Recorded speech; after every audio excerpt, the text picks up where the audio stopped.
Assalamualaikum warahmatullahi wabarakatuh. Saya Samsul, mahasiswa Teknologi Pendidikan Universitas Tanjung Pura tahun 2024. Pada video ini saya ingin menjelaskan cara melakukan uji komparasi 3 kelompok terhadap kemampuan digital literasi mahasiswa FKIP Untan pada program studi IPS.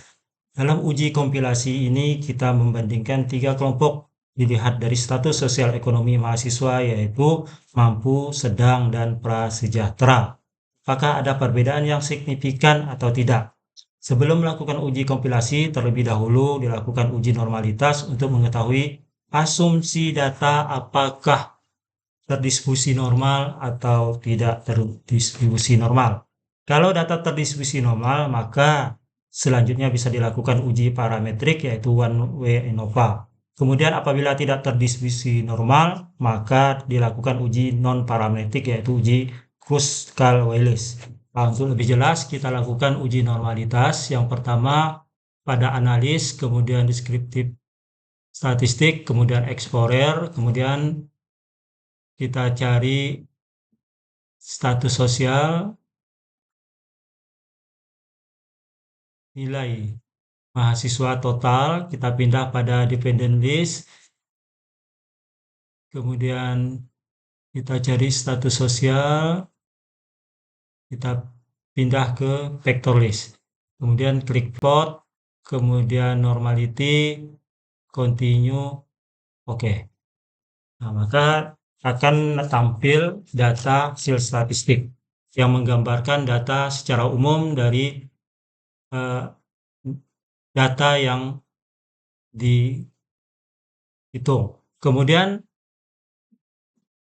berdasarkan status sosial mampu, sedang, dan prasejahtera. Kemudian tes normality menggunakan 2 Kolmogorov, Smirnov, dan Shapiro-Wilk.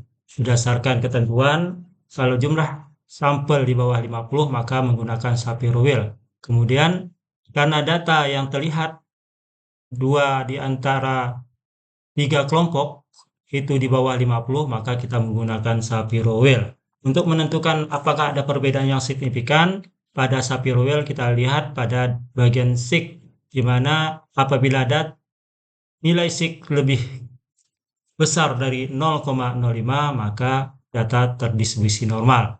Karena dari ketiga data mampu, sedang, dan prasejahtera, ketiga-tiganya nilai sig totality-nya itu di atas 0,05 maka data terdistribusi normal. Selanjutnya kita bisa melakukan uji one-way ANOVA. Untuk melakukan uji one-way ANOVA, kita lakukan analis, kemudian komparmen, kemudian one-way ANOVA. Kemudian status mahasiswa, kita pindah ke faktor list, kemudian nilai perbedaan kemampuan literasi mahasiswa kita pindahkan ke dependent list, kemudian kita pilih vote hop, kemudian kita centang LSD, kemudian kita lanjut continue, kemudian oke. Maka data perbandingan mahasiswa nampak, yaitu ada tabel ANOVA dan multi comparison. Kemudian di ANOVA ini menggambarkan nilai F. F menunjukkan semakin besar nilai F, semakin besar perbedaan antar kelompok yang terjadi. Kemudian nilai sig juga menggambarkan apakah ada perbedaan yang signifikan atau tidak. Kemudian untuk melihat perbandingan kita bisa lihat di tabel yang di bawah ini, yaitu antara kelompok mahasiswa mampu dengan sedang ini tidak ada perbedaan yang signifikan karena nilai sig lebih besar dari 0,05.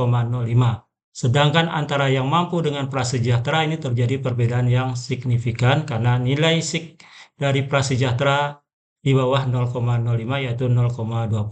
Begitu juga selanjutnya untuk sedang dengan mampu tidak memiliki perbedaan yang signifikan, kemudian sedang dengan prasejahtera memiliki perbedaan yang signifikan. Kemudian antara prasejahtera dengan mampu ini terjadi perbedaan yang signifikan, dan antara prasejahtera dengan sedang juga terjadi perbedaan yang signifikan. Kesimpulannya adalah dari tabel uji ANOVA ini dapat disimpulkan bahwa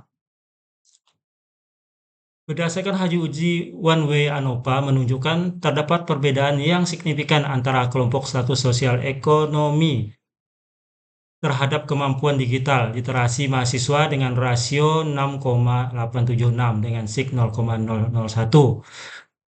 Hasil uji post hoc menunjukkan bahwa terdapat perbedaan signifikan antara kemampuan digital literasi kelompok status sosial ekonomi mahasiswa mampu dan prasejahtera, serta ada perbedaan yang signifikan kelompok status ekonomi mahasiswa sedang dan prasejahtera.